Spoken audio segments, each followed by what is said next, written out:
Good morning दोस्तों, स्वागत है आपका एक नए व्लॉग में, नए दिन के साथ, नई सुबह के साथ। तो चलिए शुरू करते हैं आज के दिन का सफ़र। और सबसे पहले आप एक चीज़ देखिए, ये रही। तो देख सकते हो आप कि यहाँ पे अफ़ीम की खेती हो रही है। जोक सा ये ड्राई क्लाइमेट में लगने वाला बहुत ही ज़्यादा सुंदर फूल है। जैसे ये पहाड़ी है सुंदर, वैसे ही फूल भी।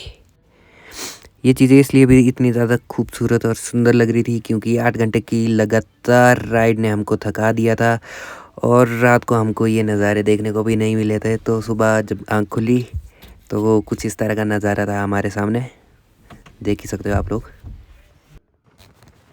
तो भैया नज़ारे कितने भी प्यारे क्यों ना हो, हमें अपना आगे का सफ़र तो जारी रखना ही पड़ेगा। तो नज़ारे छोड़ के हम चल पड़े अपने आगे के सफ़र की ओर, करके थोड़ा बहुत ब्रेकफास्ट, क्योंकि आगे का सफ़र और भी ज़्यादा लंबा था। तो जल्दी से ब्रेकफास्ट को निपटा के हम बढ़ चले अपने आगे की डेस्टिनेशन की तरफ, जो कि इस प्रकार से है। ये देखिए हमारे दो सबसे ज़्यादा फास्ट चलने वाले राइडर्स, ये पूरे टूर में सबसे आगे रहे। इन्होंने बेशक आगे रह के कोई भारत रत्न नहीं जीता, पर इन्होंने सबसे ज़्यादा जो ज़रूरी चीज़ थी वो मिस कर दी। शायद beauty of nature, beauty of Ladakh tour. क्योंकि अगर तेज़ चलोगे तो मे भी आप कुछ चीज़ें मिस कर जाते हो। तो ज़्यादा नहीं तो 40 या 50 की स्पीड से चलोगे तो तब भी आपको दिख जाती है बहुत सारी चीज़ें। पर अगर इससे ज़्यादा चलोगे इन मक्खन जैसी रोड्स पे तो शायद ही उन चीज़ों को आप दोबारा देख सको लाइफ में। हाँ, वो बात अलग है कि आप हर साल अपने दोस्तों के साथ यहाँ का टूर प्लान करते हो या सोलो ट्रैवल, तब जाके आपके लिए ये पॉसिबल हो सकता है कि उन चीज़ों को दोबारा से देखें। ले ट्रिप की सबसे मज़ेदार चीज़ जो होती है ना, वो ये है। ये देखिए धीरे धीरे जब बाइक्स आती है ग्रुप में तो कितना सुंदर और कितना अच्छा फील होता है। मतलब आपको सिर्फ़ और सिर्फ वहाँ जाके ही पता लग सकता है, ऐसे बैठे बिठाए कुछ नहीं लगने वाला होता। तो ये देखिए एक अलग ही एनर्जी आ जाती है आप में, आउट ऑफ दिस वर्ल्ड वाली एनर्जी, बाय गॉड से। पर भैया एनर्जी का क्या करें, हम अचार डाले। जब आपके सामने एलएनटी हो और रोडवेज़ का काम चला हो बीआरओ की तरफ से, तो बड़े बड़ों को रुकना पड़ जाता है यहाँ पे, चाहे वो सिविलियन हो या नेता लोग हो, कोई भी हो। जब ये चचा जान आगे खड़ जाते हैं तो सबको रुकना पड़ जाता है। तो काफ़ी लोग को कुछ देर आराम देके चल पड़े हम आगे के सफ़र की ओर। और ये देखिए क्या ही थ्रिल है, क्या ही थ्रिल है। इस चीज़ को शब्दों में बयां करना बहुत ही ज़्यादा मुश्किल है। ये first in a life time experience रहा मेरी तरफ से, जो कि अब मैं आप लोगों के साथ शेयर कर रहा हूँ। ये देखिए कलुआ कटप्पा आगे रहने की होड़ में साला सारा लाइमलाइट खा गया और लोगों का। तो आप लोगों का ज़्यादा समय बर्बाद ना करते हुए आप लोग एंजॉय कीजिए और मैं चलता हूँ थोड़ी देर के लिए।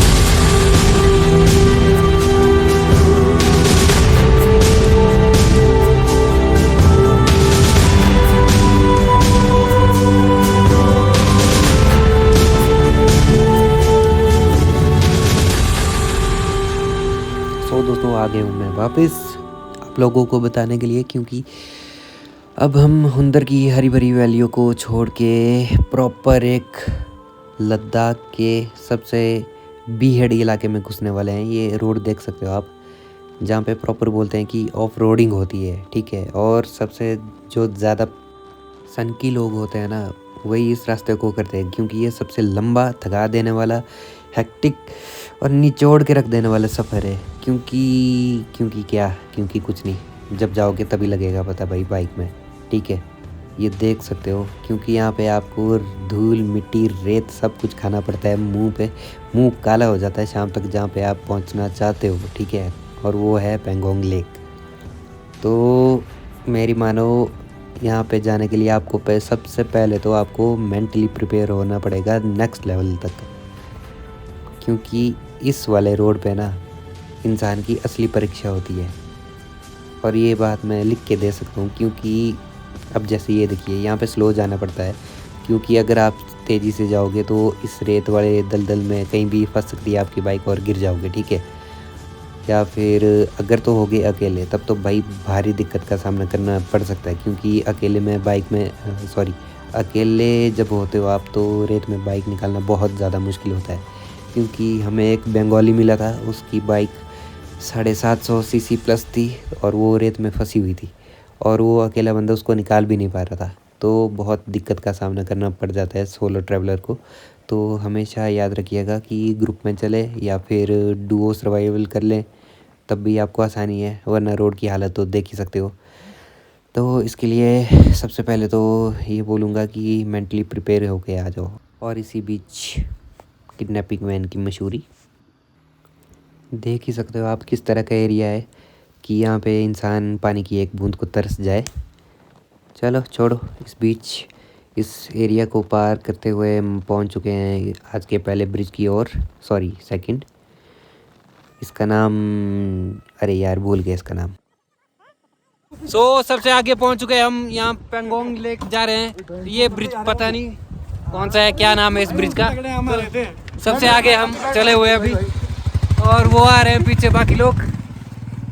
तो इनसे पहले जाने का हेलमेट इधर ही है, पहन ले। अरे चलो हाँ। तो इनसे पहले निकला है हमको किसी भी हालत में, नहीं तो धूल खानी पड़ेगी, जो कि हम नहीं चाहते। तो निकल चुके हैं इनसे पहले। और ये जो आगे जा रहे 2 राइडर, इनको ज़्यादा चुल मची है, ये हमारे ही दोस्त हैं। तो हफरा तफरी से निकल के हम आगे थे थोड़े आगे, लेकिन यहाँ पे हमारे साथ एक ट्रेजेडी होगी, क्योंकि हम चले गए रॉन्ग डायरेक्शन में, जिस वजह से जो हमारे पीछे ग्रुप था 7-8 लोगों का, वो हमसे आगे निकल चुका था। तो ये होता है जल्दी के नतीजे। कभी कभार आप सही रास्ते पे चले जाते हो, कभी कभार गलत। खैर छोड़ो, अब क्या ही कर सकते थे। यहाँ पे रुकना पड़ गया सब लोगों को, क्योंकि यहाँ पे चला था कटिंग का काम। तो इसीलिए कहते हैं कि यहाँ पे अगर आपको बाय नुब्रा जाना हो पेंगोंग, तो सुबह ही चल पड़ो, क्योंकि दिन दहाड़े यहाँ पे कटिंग का काम चला हुआ है। तो आपको आधा घंटा या उससे भी ऊपर का समय लग सकता है यहाँ पे। तो टाइम होते ही निकल जाएं सुबह, जितना जल्दी हो सके। हमारा फ़र्ज़ है आपको बताना, ये मानना या ना मानना ये आपकी मर्ज़ी है आगे। तो ये सबसे पहले हमारी धनो पहुंच चुकी है, और हम जाएंगे सबसे पहले, क्योंकि हम लोगों को धूल नहीं खानी है। लाइक दिस, देख सकते हैं आप कैसी धूल आ रही है। हा, क्या मज़ा आ गया। वैसे धूल मिट्टी खाने का भी अपना ही मज़ा है, कभी ट्राई कीजिएगा। और ये वो ग्रुप जो हमसे पीछे रह गया था, क्योंकि यहाँ पे हमको लगी थी प्यास और आई थी ज़ोर की सुसु, तो हमको रुकना पड़ गया यहाँ पे। और ये ग्रुप हो गया हमसे थोड़ा आगे। चलो, इसका कोई दुख नहीं है, क्योंकि यहाँ पे जगह ही ऐसी थी तो रुकना पड़ गया, और कंडीशन भी थी थोड़ी ख़राब। तो लेके प्रभु का नाम चल पड़े हम आगे। और ये जो छोटे छोटे रास्ते होते हैं ना, इनमें क्या ही ब्यूटी होती है। देख सकते हो आप कि इधर उधर रेतीले पहाड़ हैं, और बीचों बीच आपके यहाँ पे हरे भरे पेड़ हैं। क्या मज़ा, क्या फील, क्या ही एक्सपीरियंस था इस जगह का। और ये BRO स्पेशल रोड्स जो बन जाएंगी अगले साल तक, ये डबल लेन है। तो जब हम आए थे तब ये बन रहा था, और 2024 में ये बन के तैयार हो चुका होगा, जब अगले साल कोई यहाँ से जा रहा होगा। क्या पता हम लोग ही चले जाएं, ऐसा कोई इशू नहीं है, हम लोग भी जा सकते हैं। पर जहाँ तक मेरा मानना है कि ये रोड अगले साल को बन जाएगा, क्योंकि यहाँ पे एक दिन में कम से कम 20 किलोमीटर का रोड, ये 20 नहीं यार सॉरी 10 किलोमीटर का रोड ये BRO बना देता है। तो बहुत ही फास्ट काम होता है यहाँ पे BRO के द्वारा। तो देता हूँ अपनी वाणी को थोड़ी देर विश्राम। और आप लोग नज़ारे उठाइए इस लुत्फ़ का। सॉरी, क्या बोला मैंने? चलो समझ गए होंगे जो भी। चलो चलो गाना लगा देता हूँ।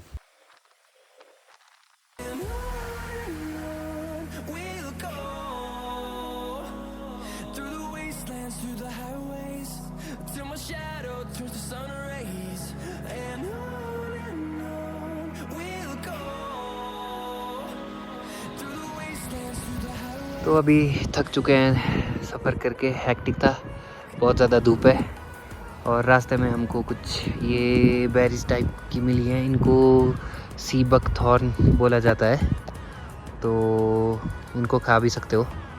खाएंगे अभी थोड़ी देर में, बताएंगे कैसा रहा टेस्ट। उफ, बहुत ही ज़्यादा धूप है, बट हाँ खुशी इस बात की है कि हम इसी चीज़ के लिए आए थे, धूप देखने के लिए और सेकने के लिए, क्योंकि हिमाचल में आप लोगों को पता ही है कि कितने बुरे हाल होके रखे हैं। और ये और राइडर्स आ चुके हैं साथ में, ये एक और ग्रुप है और हमारे साथी भी हैं। और ये मेरी होने वाली लाड़ी गई आगे, है ना।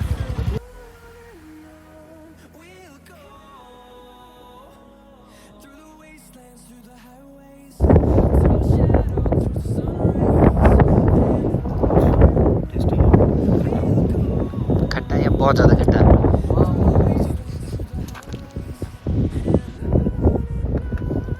इसमें होते हैं ओमेगा 3 ओमेगा 5 फैटी एसिड्स वगैरह। हाँ हाँ मज़ा आ गया।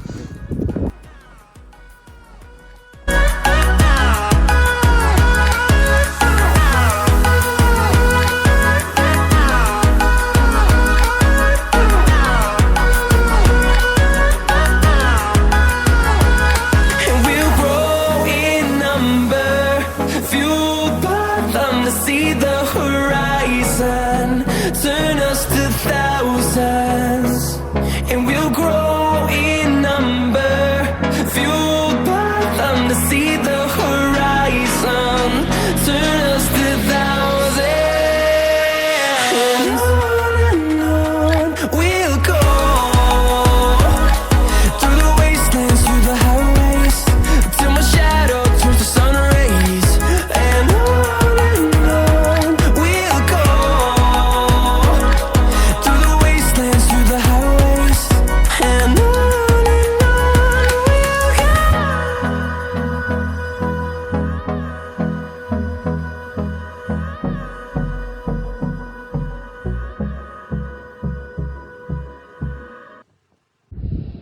सो पेंगोंग के रास्ते में नदी मिली जिसको कहा जाता है रिवर ऑफ डेथ, क्योंकि इसका फ्लो इतना बढ़ जाता है जब ग्लेशियर पिघलते हैं, ये उन चट्टानों तक भी पहुंच जाती है। यहाँ पे लाइनें लगी हैं जैसे कि देख सकते हो आप, अभी भी बिल्कुल आराम से बहती है ये, बट बहुत गहरी है। तो बस हो गया। देख सकते हो आप क्या उफान है इस नदी का, और बीच बीच में ये बिल्कुल शांत रह के बहती है, पर ये उतनी ज़्यादा ख़तरनाक है। Shyok river, the death river, ऐसे नहीं दिया गया इसको नाम। खैर छोड़ो, हमारे को पायलट्स को देखिए, हमारे कंधे से कंधा मिला के चले हुए हैं हमारे साथ बराबर, कभी आगे कभी पीछे तो कभी साथ में। और ये सेकंड वाटर क्रॉसिंग आती हुई, ये हल्की फुल्की थी क्रॉसिंग्स, पर जो मेन क्रॉसिंग रह गई वाटर वाली वो तो दिखाई नहीं, क्योंकि भैया वहाँ पे हमको उतरना पड़ गया था और बाइक को धक्का लगाना पड़ गया था।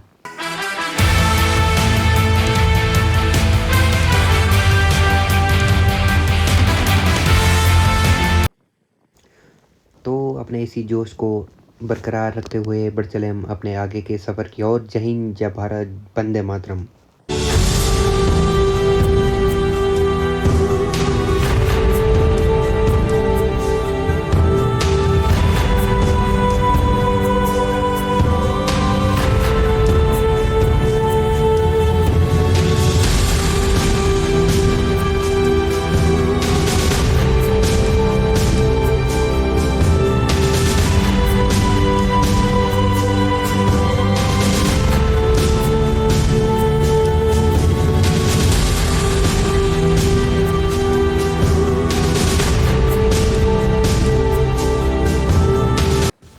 तो लगभग 60 से 70 किलोमीटर का ट्रैक चलने के बाद हम पहुंच चुके हैं श्योक नाम की जगह पे, जहां पे आर्मी वालों का एक बेस कैंप रहता है। काफ़ी बहुत ज़्यादा संख्या में यहाँ पे आर्मी वाले रहते हैं आपके लिए।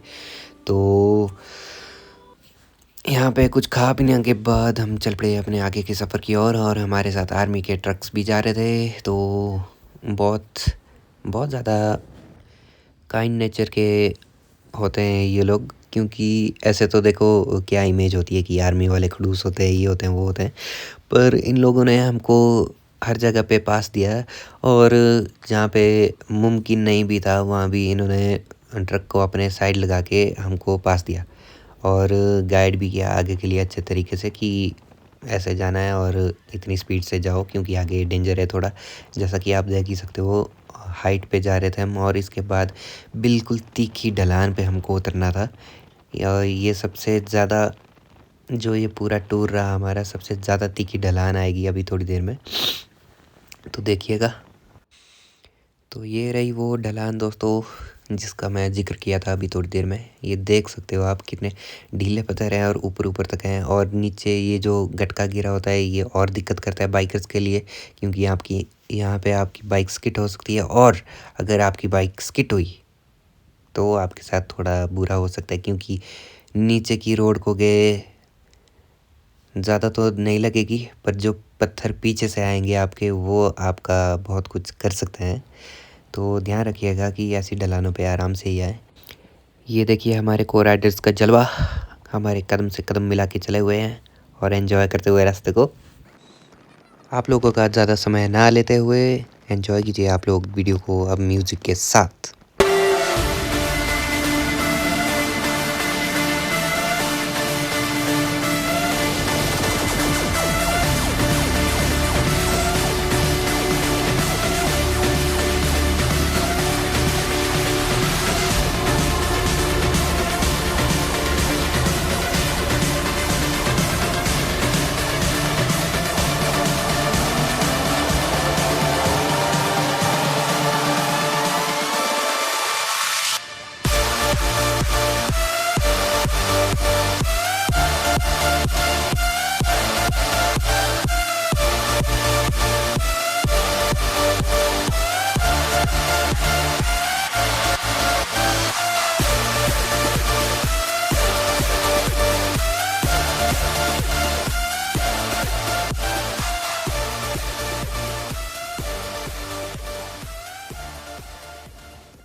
तो दोस्तों आ चुका मैं वापस आप लोगों को एक इन्फॉर्मेशन देने। ये जो अभी हमने क्रॉस किया है ये दुर्बुक नाम का स्टेशन है, या फिर एंटर किया इसमें। यहाँ पे सबसे बड़ा सोलर पैनल का स्टेशन है जो कि आर्मी के लिए इलेक्ट्रिसिटी प्रोवाइड करवाता है, क्योंकि दूर दूर तक यहाँ पे कोई और साधन है नहीं।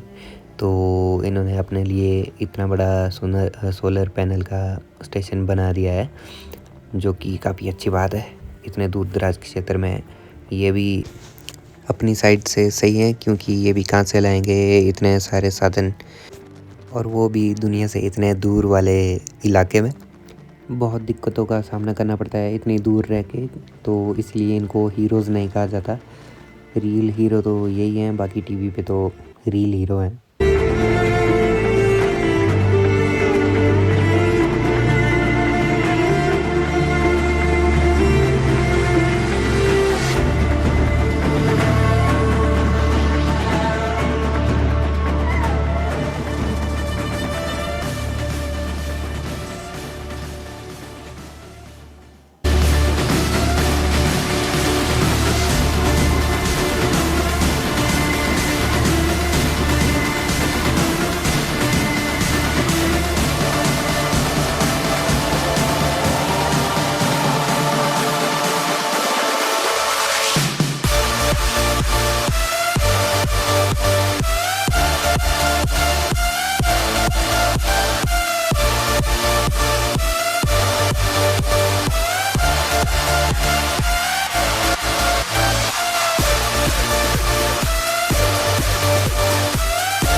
तो दुर्बुक को पीछे छोड़ते हुए पहुंच चुके हम दुर्बुक टू पेंगोंग के लास्ट विलेज तक, क्योंकि इसके बाद कोई भी आपको गांव झोंपड़ी या कोई भी इवन एक दुकान तक नहीं मिलती है।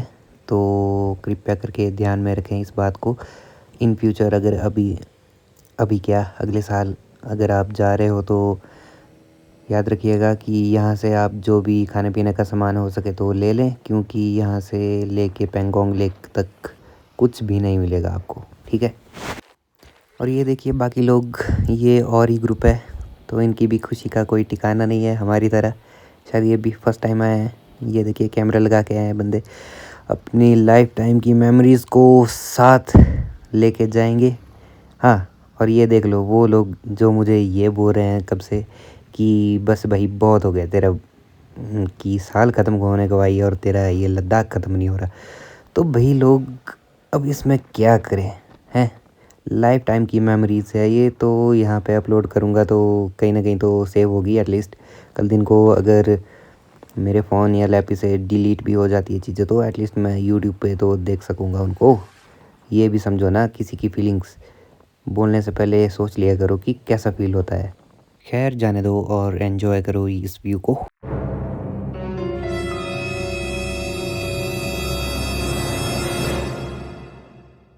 through the wastelands, through the highways, and on we'll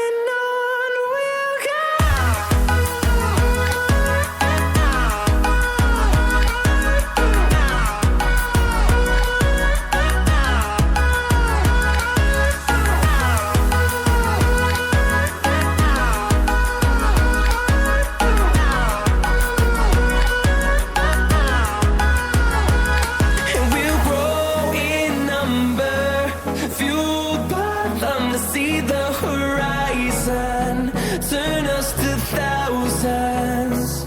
And we'll grow in number, fueled by them to see the horizon, turn us to thousands. And on we'll go, through the wastelands, through the highways, till my shadow turns to sun rays. And on we'll go, through the wastelands, through the highways, and on we'll go.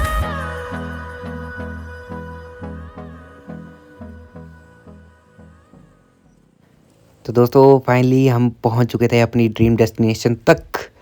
ऐसा लग रहा था कि कोई सपना साकार होने वाला है या फिर नींद टूटने वाली थी अभी। पहुंच चुके हम पेंगोंग लेक से बिल्कुल थोड़े से दूर। वो देख सकते हो आप, क्या ही नज़ारा है। मतलब फर्स्ट टाइम मुंह से जो वर्ड निकले वो बताने लायक नहीं थे, या फिर कहो वीडियो से उनको मैंने म्यूट कर दिया। तो लगभग 5 मिनट में हम वहाँ पे होंगे। क्या ही नज़ारा है, चलो दिखाते हैं आपको वहाँ पहुँच के। पेंगोंग लेक पहुँचने से पहले आप लोगों के लिए एक ज्ञान की बात। देखिए यहाँ पे 2 डाइवर्जन है, एक लेफ़्ट है एक राइट है। तो लेफ़्ट वाला जाता है कीर्ति चक्र बटालियन की तरफ। तो आपने वहाँ कुछ नहीं करना है, क्यों बेकार में डंडे खाने हैं आपको। चलो डंडे तो नहीं मारते, पर वापस आना पड़ेगा आपको थोड़े दूर चल के। तो इससे बेटर है कि आप राइट साइड वाला ये ऊपर वाला रास्ता चुन लें, जो कि आपको लेके जाएगा सीधे पेंगोंग लेक की तरफ यार। Now enjoy the view without any trouble.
Finally दोस्तों पहुंच चुके हैं हम मान गांव में, जो कि पेंगोंग लेक का कह सकते हो लास्ट गांव है। इसके बाद मिराक गांव आता है और उसके बाद चुशुल पॉइंट आता है। चुशुल पॉइंट वो जहाँ पे इंडियन और चाइनीज़ आर्मी की बटालियन रहती है, तो वहाँ तक तो जा नहीं सकते थे हम।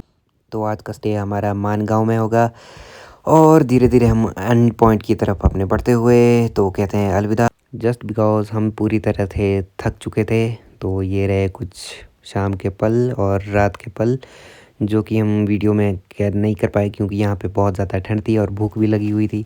तो सबसे पहले पेट पूजा, फिर काम दूजा। चलो तो मिलते हैं नेक्स्ट ब्लॉग में। Till then be safe, be happy.